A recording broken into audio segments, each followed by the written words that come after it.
All right, let's talk about a feature in Java that a lot of people think is kind of simple, but is actually packed with some serious power. I'm talking about enumerations, or as we all call them, enums. You probably see them as just a list of names, right? Well, stick around, because by the end of this, you're going to see them in a whole new light. So, let's start with a problem that I bet every single one of us has run into.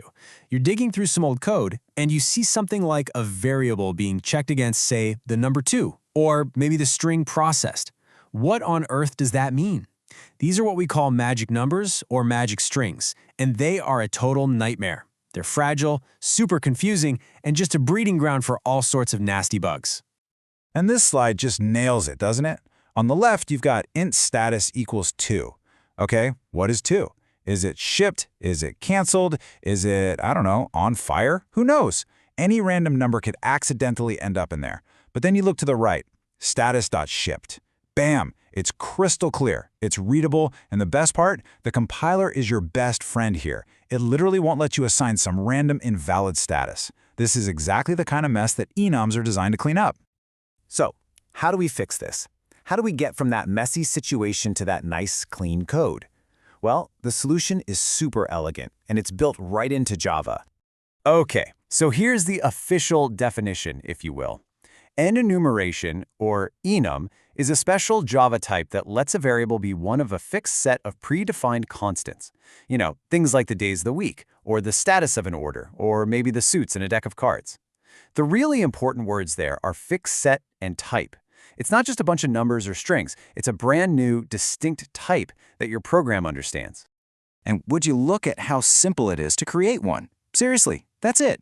You just use the enum keyword, give it a name, and then list out your constants. Done. It's so clean, so straightforward, and right away your code becomes way more self-explanatory. So, what's really going on here? This is the cool part. Under the hood, each one of those constants, like red del, is actually an object. It's a public static final instance of the Apple enum itself. That's why you get all this awesome type safety. You can compare them with equals, and it's totally safe. No weird object identity issues, and if you print one out, you just get its name as a string. Super handy for debugging. Okay, enough theory. Let's see how this stuff actually works in real code. Oh yeah, enums and switch statements, they are a match made in heaven. I mean, the compiler can actually warn you if you forget to handle one of the enum constants, which is amazing for preventing bugs. And check out this little pro tip. Inside the case, you don't need to write apple.jonathan. The switch is smart enough to know you're dealing with Apple enums, so you can just use the constant name. It makes the code so much cleaner. And get this, every single enum you create comes with a bunch of super useful methods for free. You don't have to write a single line of this stuff yourself. You can get an array of all the constants, you can look one up by its name, get its name back as a string, or even get its position in the list with ordinal. Now hold that thought on ordinal, because we're going to come back to it with a pretty big warning in a bit. That values method is especially useful. Think about it. You need to fill a drop-down menu on a web page with all the available options. Easy. Just loop through the array that values gives you. It's a perfect example of how enums can bridge the gap between your core logic and what the user actually sees and interacts with. Okay, so far so good. We've seen how enums give us these nice type-safe constants, but that's only half the story. This is where we go from, oh, that's neat, to, whoa, that's powerful. So let me ask you this. What if an enum could do more than just be a name? What if apple.winesap wasn't just a label? What if it actually knew things like its own price or its color? What if it could have its own behavior? And here it is. This is the big secret. An enum in Java is actually a class. A special kind of class, but a class nonetheless. And that means each constant, Jonathan, Winesap, all of them is an actual object. It's an instance of the enum class.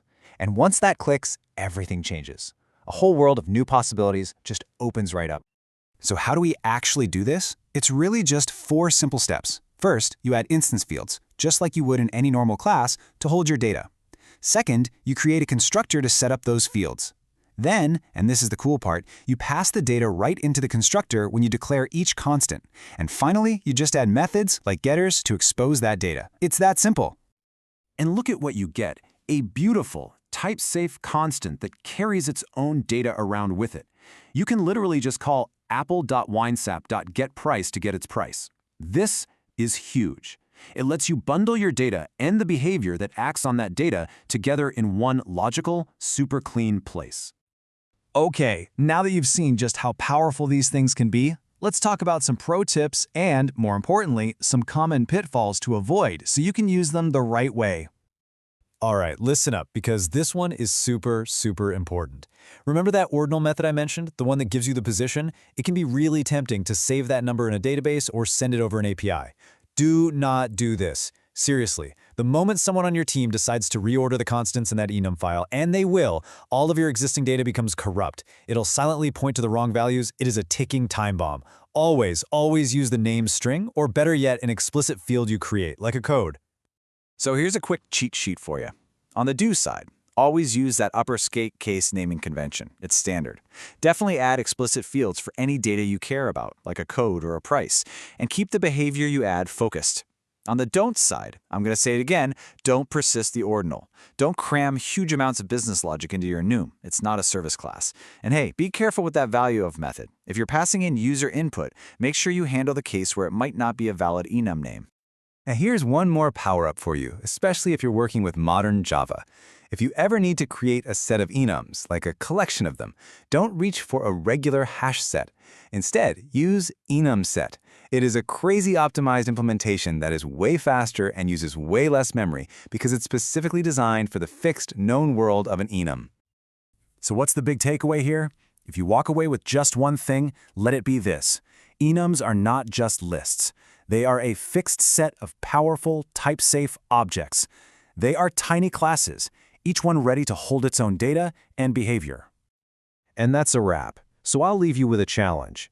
The next time you're in your own code base, look around. Where are you using those brutal magic numbers or strings?